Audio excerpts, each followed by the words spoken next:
there any mention in the Holy Quran or the Hadith to say that the Holy Prophet ﷺ, his Mi'raj or journey to heaven was in soul only, or was it soul and body?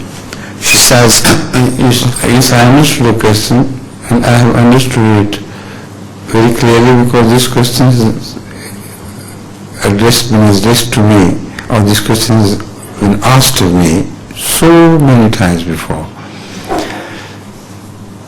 The physical Mi'raj cannot take place.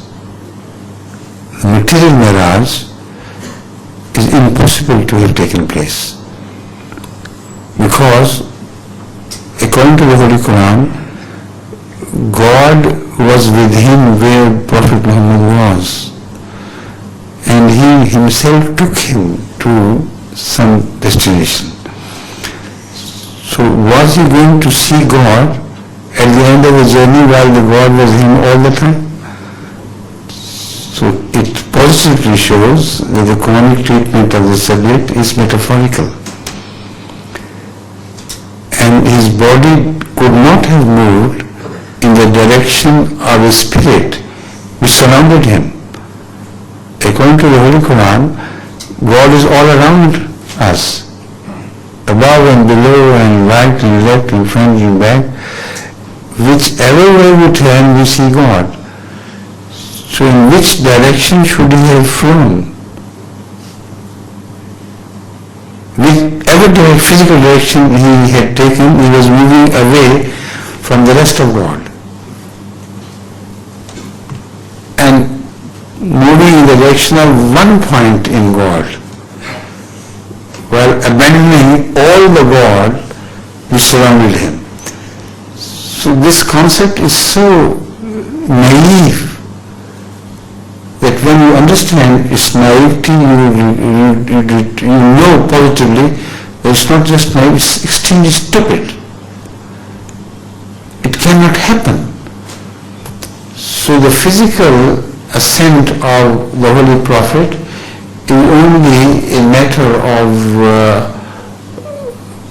the unfortunate ignorant mullahs and masses who do not know the nature of God at all, who do not pay attention to the verses of the Holy Quran which refer to this ascent. Now in the end, to be very brief, I'll quote just one verse and invite the attention of the questioner to the message of that verse. The Holy Quran, in the same story of the ascent of the Holy Prophet, says, "Ma kadhaba al-fuadu ma ra'a."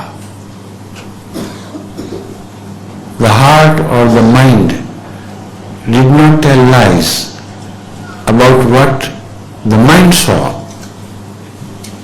not the eyes, but the mental image, the image of the heart, the faculty of heart and mind.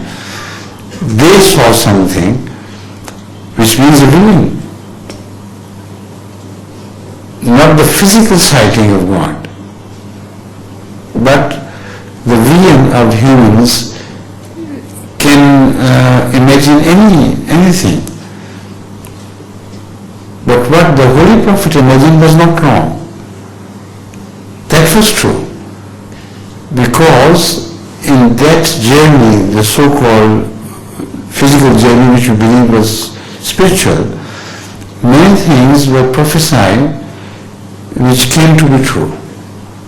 So with the unfolding of subsequent events, this verdict of the Quran is proved right, that whatever his mind saw, the eyes of his heart saw, was correct. Because what he saw and related in relation to the future of Islam was proved true by the future events.